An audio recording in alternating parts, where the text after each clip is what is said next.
Hey guys, Vance here from the MyLatinLife podcast. Today we have a special bonus episode for you. This is where I guested on the LatAm Stocks podcast hosted by our friend Patrick Flood. So we're going to hit you with this episode of my guest appearance on another podcast, the LatAm Stocks podcast, and I hope you guys enjoy. Hi, everyone. Welcome to another episode of the LatAm Stocks podcast. I'm your host, Patrick Flood. Today, I'm speaking with MyLatinLife. MyLatinLife is one of the most popular lifestyle and cultural accounts about Latin America that post content in English. They also help their clients navigate Latin American bureaucracy when it comes to things like residencies and visas, which we're definitely going to talk about today. So let's get right into it. How are you? Doing good, man. Thanks for having me, Patrick. Yeah, I'm excited to talk to you. It was great to go on your podcast. I really enjoyed the Brazil roundtable, so I'm excited to get Mhm. to get to ask you the questions today. So tell everyone a little about your background, where you're from originally, how'd you end up in Latin America, and then what's My Latin Life and why'd you start it? Yeah, so probably worth mentioning, this is a semi-anonymous account. We really want to build it bigger than like a single personality account to be more of a brand. And we're really moving the direction of being a full-scale immigration and relocation consultancy. We help people get residency everywhere in Latin America, every country in Latin America. We have contacts for residency, opening bank accounts and generally internationalizing. So our clients are Americans, Canadians, Europeans that are looking to internationalize, some as a plan A, some as a plan B. And really, we're seeing people of all ages, like young digital nomads, families of four, retirees who can't, can't make that money stretch back in the US and they move to Latin America to retire. So really, I think there's something in Latin America for people of all ages.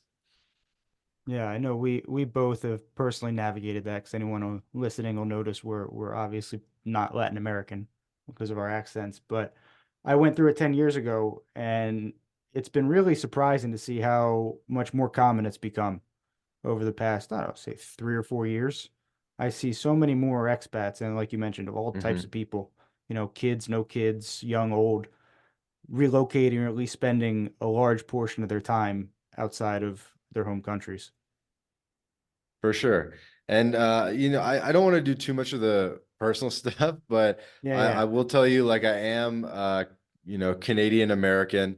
And what's interesting is because I can help people from both backgrounds. I understand Americans, you're American, and Americans have a particular set of constraints, in terms of worldwide taxation, navigating the foreign earned income exclusion, and all this type of thing. And then Canadians and Europeans are really in that other bucket where they don't have worldwide taxation. And so for them, it's often about maybe leaving their tax system and getting to a zero tax lifestyle. So I think I'm in a unique position to kind of cater to both markets. I see probably like 50 Canadians, Americans, and then like a little bit of Europeans and a bit more exotic stuff that we help where we can, like, Indians and stuff, but we really don't deal with them too much. So, but yeah, that's kind of the idea was the origin story is basically escaping winter and winter is very cold in Canada and the Northeast or in the United States, and how you're really just not living, right? It's like Yeah. hibernation. You're just watching Netflix, maybe playing a little hockey or indoor basketball or something, but really for the most part, it's not really living compared to what life could be like if you simply took a flight to Rio de Janeiro, for example. And so with our parents' generation, they used to call it being a snowbird. And the rich people used to fly down to Fort Lauderdale or Naples or Arizona or something like that. And we've kind of taken it to the next level where we're internationalizing, where we're spending winters or really the majority of the year internationally, and we're getting additional benefits of doing so. We're collecting second passports, we're getting on multiple grids, we're diversifying across multiple currencies and all that good stuff.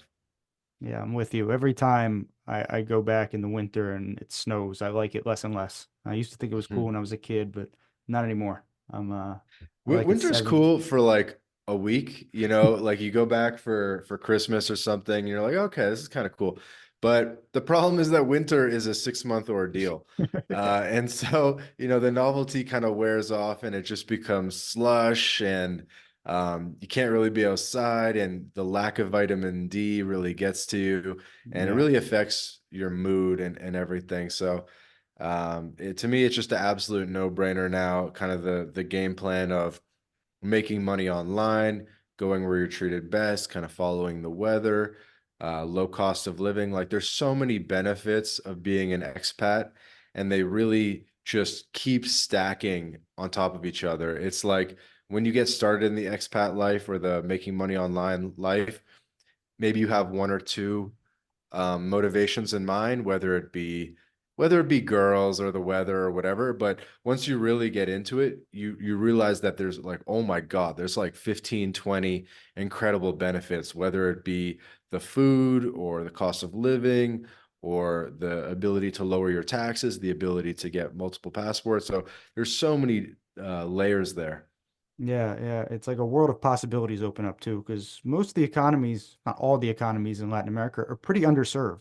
So it's not like you're going to get to any of these countries and be like, oh, there's too many software developers or there's too many world-class chefs. Whatever it is you do, there's probably a need for it somewhere in Latin America, and it opens up a world of possibilities. So See, that's where what? you and I differ actually, is that you have actually been working in the local economy, where I find that we come from more of a mantra of earn USD, spend pesos, where we're normally earning outside of the country. And that's actually a pillar of flag theory. I'm sure probably a lot of listeners know what flag theory is. And one of the pillars is that you should actually make your money outside of the country where you live. And there's a number of reasons to do that. I think on the what you were saying or alluding to about there is a lot of economic opportunity in Latin America as a real estate investor or starting businesses and things like that, for sure. Um, so I think we've kind of seen you could call it like the evolution of the expat, where you come in originally having maybe online income and you're not dependent on the local economy, but then you see all these opportunities and you just can't help but get involved and kind of have a blended portfolio of online and maybe some in person as well. Like I know tons of expats that are like hiring locals and stuff like that. Yeah, I think it's important too, if you are going to be somewhere long term, to integrate yourself to some extent to the culture, whether it's a a networking group, a happy hour group, a church, or if you're business minded, which most people that are successful at becoming expats and making a lot of money are, then you should do something locally to Oh, integrate yourself into the absolutely. Yeah, you community. should be integrated. Like, I play on soccer teams, tennis Exactly. lessons, all you should definitely be involved in the community. I think like a typical archetype or avatar for an expat is they're making money online, so it basically looks like magic, but they're otherwise pretty integrated in the community in Hmm. terms of they have a girlfriend, maybe they have a car, they have an apartment. There's levels to this. Some people are still at the like Airbnb stage and bouncing around. And then some people have kind of are more into the long-term leases or like a 6 month lease. So there's kind of different levels of like being involved in the community and different levels of where you earn money. But I think because being a digital nomad and earning money online is so new that Hmm. it takes years to really build roots, where maybe you start as a guy that's making money online, as I said, we're software developers, we are internet marketers, whatever. And so we really start with just Wi-Fi money and not too many roots, and we're bouncing around Airbnbs. And then maybe that gets a little old after a couple of years, but you're still down with the idea of Latin America. So then you kind of choose a base and maybe you buy an apartment and just start kind of getting more entrenched in a particular the country of your choice. 100%. And I think it matters too which country in Latin America you want to end up in too. Like I did part of my undergrad degree in Brazil, and like it makes sense to integrate into the Brazilian economy. It's huge, right? It's the largest agro economy in the world. But if where you want to live is, Nicaragua or Costa Rica, it's smaller. Maybe it's not worth the effort. So I think it depends a lot on the country and what you do for a living. Yeah, So definitely. I mean, I think there's definitely opportunity everywhere. Like Nicaragua, you're gonna be like, okay, let's export some coffee, or yeah, who right, knows, man. yeah, or maybe just yeah, right. You're gonna live there, you buy a little finca or something. But so There you what go. are some of the most popular residencies now then? So like where are you seeing the most demand from your American, European, Canadian clients? What countries are they most interested in? Okay, most popular residencies. Um, Definitely Mexico and Paraguay are the top two. Mm, Mexico for the ease and the proximity and the familiarity, and then Paraguay for the tax benefits and the low physical presence requirements, and it's kind of become a popular one among digital nomads that are looking for tax residency somewhere. So we have a lot of people even doing both. But mm, Mexico and Paraguay are far and away the two most popular, and probably like neck and neck in terms of how many okay. cases I deal with. Now, so they're very different though, right? So the people that go to Mexico probably want to spend a lot of time in Mexico. They get a beach house, so they like Mexico City, but do a lot of people actually move to Asuncion and spend time in Paraguay, or no? Is it mostly just a tax residency?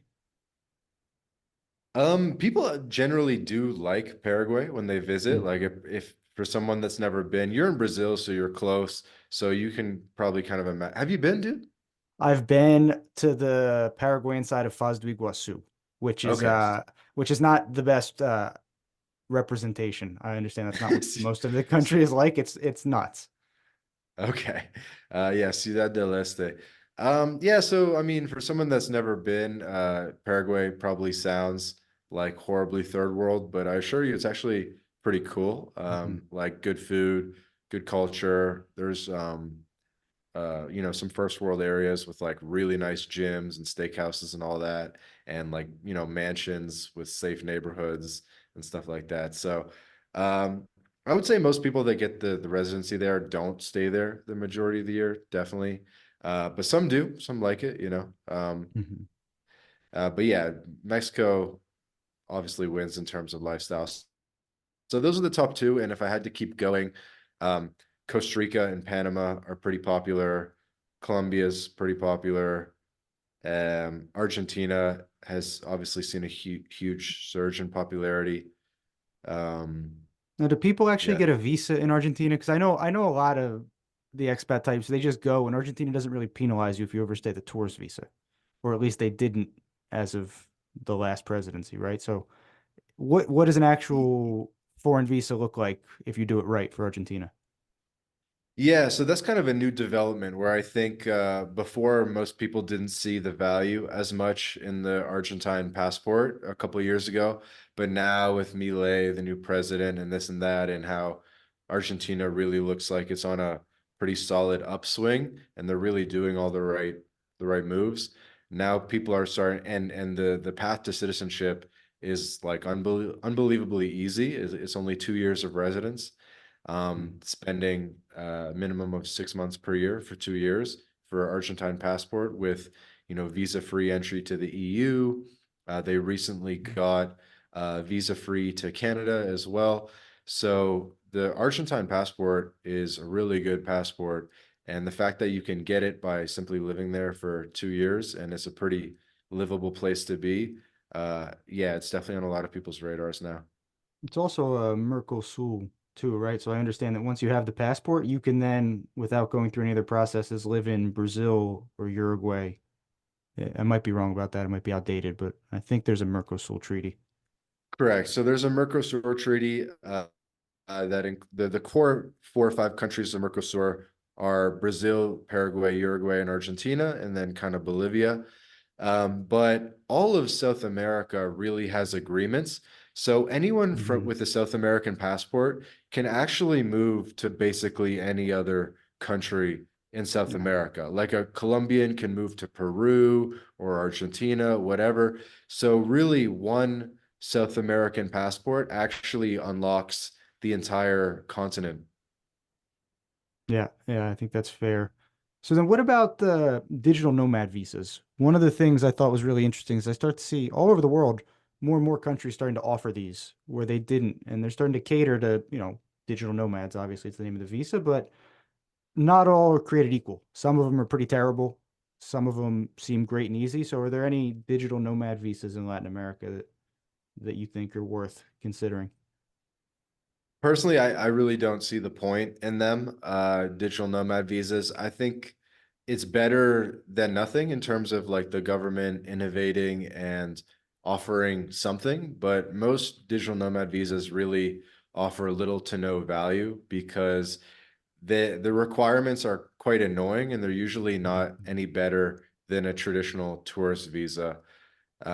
So I think maybe in the future there will be more benefits to it. It's kind of early days for digital nomad visas, Mhm. but I haven't, there's probably 30, 40 countries that offer them, and I haven't seen one where I said like, oh, this makes sense. You know what I mean? Like I Because don't you see do all myself the doing it. do all the same headaches and paperwork and expense, and it's good for 2 years instead of permanent, or there's no path to anything more permanent. I'm with you. I It's think very different. It depends on the countries. Like some of the countries will say, okay, if you have this visa, you don't owe taxes, but some of them you do still owe taxes on a digital nomad visa. Um, some countries, the presence that you get actually isn't even that much longer. Well, where they say, oh, it's only still good for like 6 months, and so you're like, okay, so I can do 3 months on a tourist visa or 6 months on a digital nomad visa, but I have to like provide them my tax returns and mhm. all these like steps and maybe go to the consulate. So um, I don't see the value proposition in most cases. Some people have seen a value proposition like if you work for a big company, like a Fortune 500 company, and then you can get a digital nomad visa that Mm, explicitly says you will not be taxed in that country because these big Fortune 500 companies are really concerned about having their employees flying around the world and potentially exposing their company to tax liabilities. But they'll say, okay, if you have a digital nomad visa from XYZ country where we know that um, you're not exposing us to liability, then that's cool. And so I've seen mm. companies do that where they give their employees like a list of countries and say like, hey, you can do any country on this list, but you can't do countries that aren't on the list type of thing. That makes sense. I hadn't thought about that. And anybody working for a Fortune 500 like that will have the tax return easily, and yeah, that makes sense. I know in Brazil, like I looked at it, but it didn't make much sense. One time I had to get a student visa just to come back, and the student visa is pretty good in Brazil. It's residency, it's temporary, but you can open a bank account and everything, and it's good for Uh-huh. a year, and it's renewable for like up to 4 without leaving. And Oh, I cool. tell people, I've told people too, it's like you can just get a Portuguese class, and it might cost a couple $100 a month, but you actually get Portuguese classes at a good college, you know, and then you get the visa too, which is a reasonable offer. And the digital nomad visa was Yeah. a little worse, and it was the same headache. You still had to go to the consulate and everything. So, Yeah, I'm actually working with a client right now, an American guy on the Brazil digital nomad visa. And Brazil is exactly what I'm saying. You still owe taxes in Brazil. You become a tax resident if you spend more than 6 months a year there. And so the Brazil digital nomad visa is, I think it's 2 years, maybe it's just one, whatever. hmm. But in any case, if you spend more than 6 months a year in Brazil, you become a tax resident. Yeah, So the student visa, I don't think you're allowed to be a tax resident. I don't think you're even allowed to work. So, yeah, I don't know. But yeah, why would anyone do that to become a tax resident for 6 months for a digital nomad visa? It doesn't make sense. yeah, so they need to kind of figure these things out because this guy, he's like got stock options and he doesn't want to like expose that to Brazil and this and that. So it's complicated. So, um, these countries would have much more success with their digital nomad visas if they kind of explicitly said, you won't be a tax resident on this thing. And there's really such benefits to having digital nomads in your country because if you think about like most countries have tourism boards where they have a budget to increase tourism in their country, and a traditional tourist is only staying in a country for 10 to 14 days, right? And they're going to spend during that time, call it, I don't know, 3, 4, 5 grand, right? So your cost of acquiring a customer is whatever it is, it's a fixed amount, and your estimated lifetime value of that customer is like 4 grand from like a 10-day tourist, right? Or if you spent that same tourism budget towards acquiring digital nomads as customers and they were going to be there all year, they'd be spending 10x, they'd be spending $40,000 a year, right? Mm, So yep. you'd be acquiring a much more valuable customer. And not to mention too, a lot of the tourism boards are probably spending money on digital advertising. So if you have a good program and you attract these digital nomads, they're going to do the advertising word of mouth for you. They're all digital natives, right? So it seems like a There you go. no-brainer. I've never understood too the pushback from the digital nomads. You know, you see some countries, like I think Medellin got a lot of press for this, where they were graffitiing, gringos go home. But I never understood the pushback.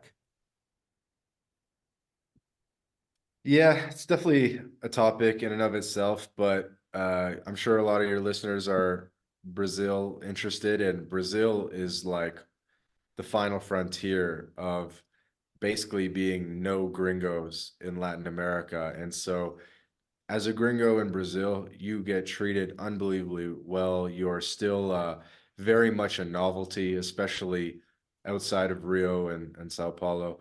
And the country is just great for that in terms of kind of getting off the beaten path and being the only gringo in town, if that's of interest to you.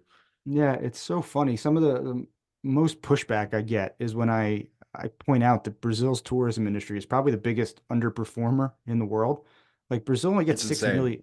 Brazil only gets 6 million tourists a year, which is nothing. To contextualize that, Iran gets 9 million, and now they're bringing back There are tourism. states in Brazil, like there are states in Brazil that get like 24,000 visitors per year. Yeah, and like Like, with real tourism offers too, like the Pantanal in the yeah. middle, like that's the largest wetlands in the world. It's the best place in the world to go see wildlife, or one of them. It's the Florida Everglades, 20 times the size. And it's incredible, but yeah, no one goes. It's not easy to get to either, so there's an infrastructure thing, which I'm sensitive to, but still, it just seems to me that Brazil should have, I don't know, if Mexico gets 20 million a year, there's no reason Brazil shouldn't be getting 12. I know it's further from the I'm US and just Canada, spitballing but here, but I think what they should do is like make a really big investment in a good airport in the northeastern Brazil, like Fortaleza or Recife, to really have like a really good airport there, and basically like do everything they can to get direct flights from Canada and the US. I know there's a little yeah, bit from Florida, but there's really not that much. And because no one wants to go all the way to Rio and Sao they Paulo, route it's just yeah, so far. I think there's politics involved, honestly. I think they route everything through Sao Paulo for some And reason. it's so And far. and it doesn't make sense. Right. Yeah, because that's another like 4 hours. I think it's like 4 hours But back even just north. to if you just like the idea of Brazil and you want to go to Brazil, you have to go to Rio or Sao Paulo, and it's just such an unbelievably long flight from Canada to the US. Whereas if you were down with the idea of Brazil and could go to Fortaleza instead on a direct flight, you'd be shaving so many hours off that travel time, and I think it would change the calculus for people. Yeah, I wonder if too I've never seen like a flight that lays over in Bogota and then goes to Northeast Brazil either. So I don't know. I don't know if it's Mhm. it's an airport issue, but yeah, the logistics should be much better. It's hard to understand why, because there's no shortage of, airports or airlines in Brazil. So let me ask you then about investor visas. So I'm interested, what's your take on investor visas? Are there any programs or any countries with a solid program that you think are interesting for your clients? Yeah, I guess this is LatAm Stocks, so you got a lot of investors interested in Latin America, right? Yeah. We do help people with the Brazil Viper visa, actually, which is the premier Brazil investor visa where you invest either 110K or 160K, I think it is, It changes depending on where the Brazilian currency is, but 100K plus in property in Brazil, and you can get actually a residency visa as well along with that for your investment in Brazil. So we help people with the Brazil Viper visa, as it's called. And really, every country in Latin America has a sort of an equivalent program where if you invest either in real estate or a company or even just a bank deposit or buying certificates, CDs, certificates of deposit, or investing in the local stock market, every single country in Latin America, you can get residency by investing a particular amount. Some countries are low where you could invest maybe like 40 grand and get residency. And then some are more like 200K, which might be Panama and a couple others if I think about it. But every single country in Latin America is very open to investment. And you can also get basically like a free residency permit as well. I think El Salvador took a lot of slack on the internet because they announced one, but I think it was like $1 million or $500,000 maybe. It was really expensive. It Yeah, was that's a citizenship by investment. So that's that you for that, you're not even investing in anything. It's literally a donation. So one yeah. basically a $1 million donation for El Salvador citizenship. Or El Salvador has a program where if you basically spin up an El Salvadorian company, you can get residency right away just by like creating a company.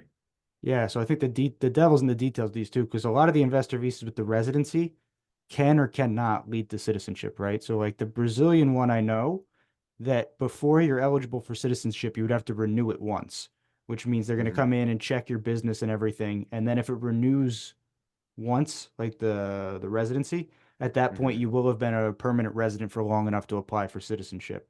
So are there any other ones that are direct citizenship by investment that you know of? Direct citizenship by investment.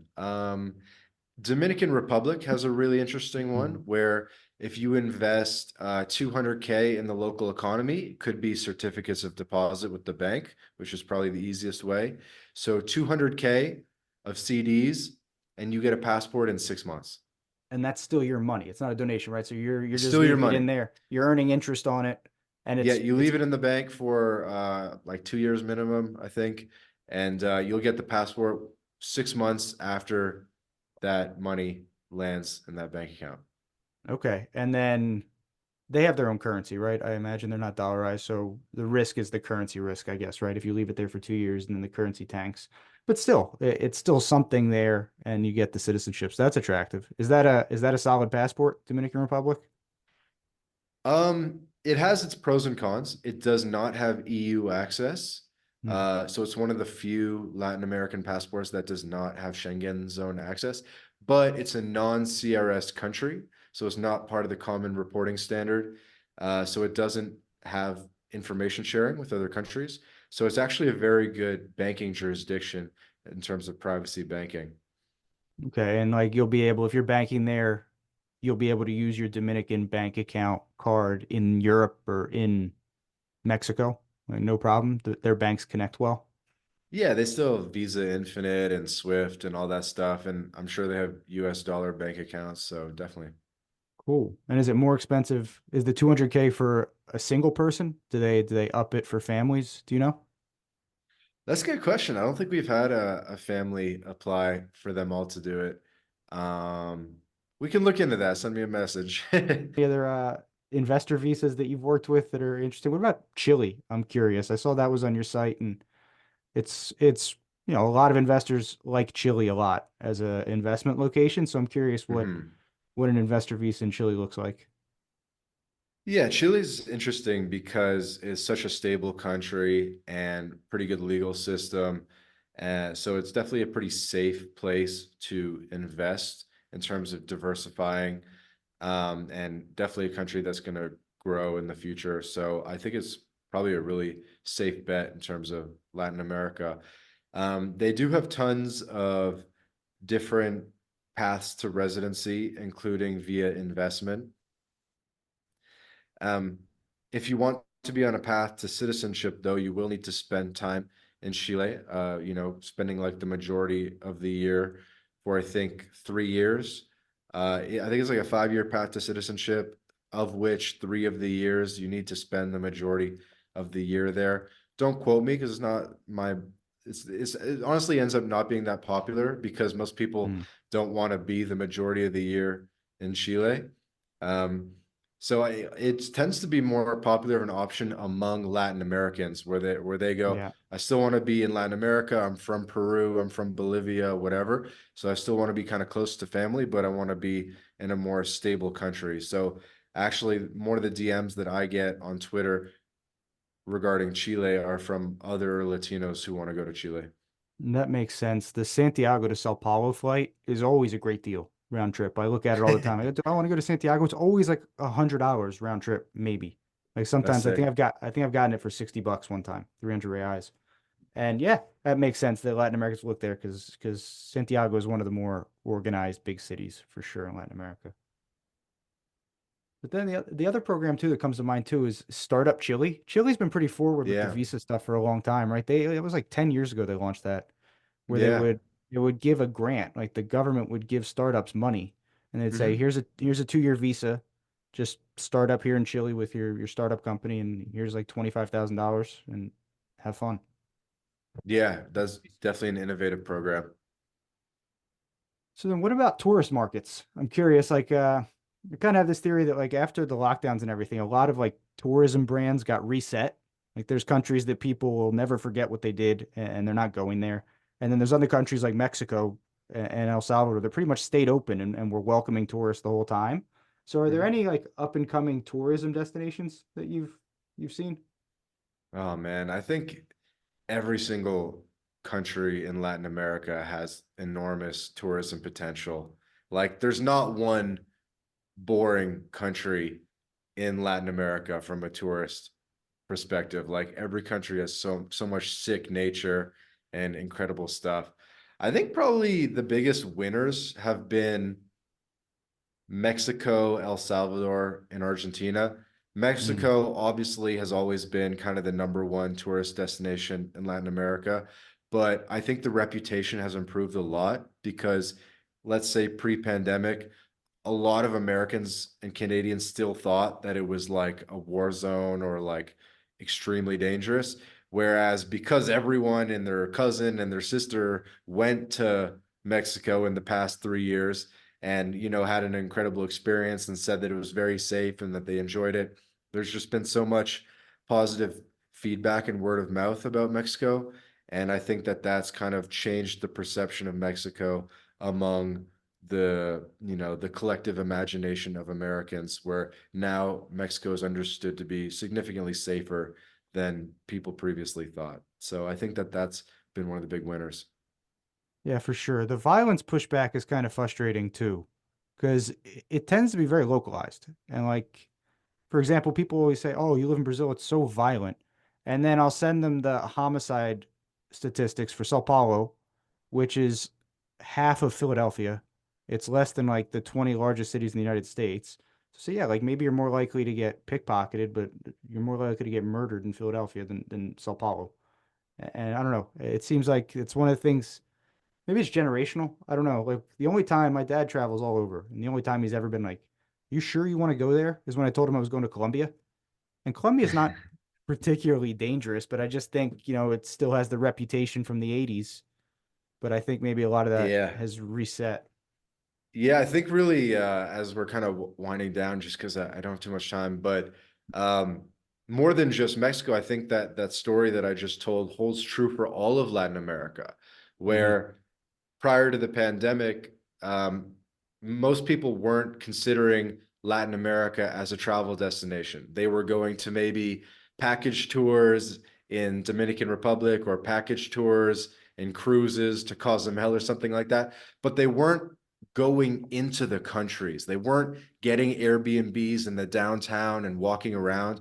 And now what we've seen in the past couple of years is people like tourists, families, everybody, they're leaving the resorts and they're actually hanging out in the actual cities of Latin America, and they're realizing like, wow, like Latin America actually has a lot going for it in terms of there's a lot of really nice kind of built up gentrified areas with good gyms and all that stuff. everything's walkable, Ubers are cheap, the food's amazing, everyone's nice, the partying is fun as hell, and just like really kind of getting into it in a new way, realizing that Latin America is not nearly as dangerous as people thought it was before, and that really there's something for everyone. It's not just the adventure traveler; it can be Hmm. for families or retirees or whatever. So I think that's kind of been one of the biggest stories is that Latin America is legit for vacations, for living, for relocation, for people of all ages. So I think the whole region has been winning, and I think you were prescient and showing up when you did, and we like to think that we are as well. Yeah, I think you're right. I agree with everything you just said, and I still think it's pretty early, right? Like you said, I think it's accelerated in the past 3 or 4 years, and I see more families and a more diverse group of travelers and expats now for sure. So give the people a send off, tell them where they can find you online, where they can learn more about your services. Yeah, absolutely. So again, My Latin Life, we're definitely most active on Twitter/X. The handle is at My Latin Life. We have the website, mylatinlife.com. We have a YouTube channel. Maybe you can link it on your YouTube as well. It's My Latin Life on all the platforms. Apologies, Patrick, we couldn't go longer. I would have totally loved to hit like an hour, even an hour and a half for you. Just kind of It's all good, man. the I midday was scheduling didn't work out for me this time, It's all but good. I had 20 minutes anyway, so if it wasn't you that cut it off, I was gonna have to cut it off soon enough anyway. But we'll do well, it we'll have again, man. to It was a exactly. pleasure, and I will link all of your accounts and website in the show notes for anyone listening. Thanks All again, right, man. Patrick, for your time. Be good.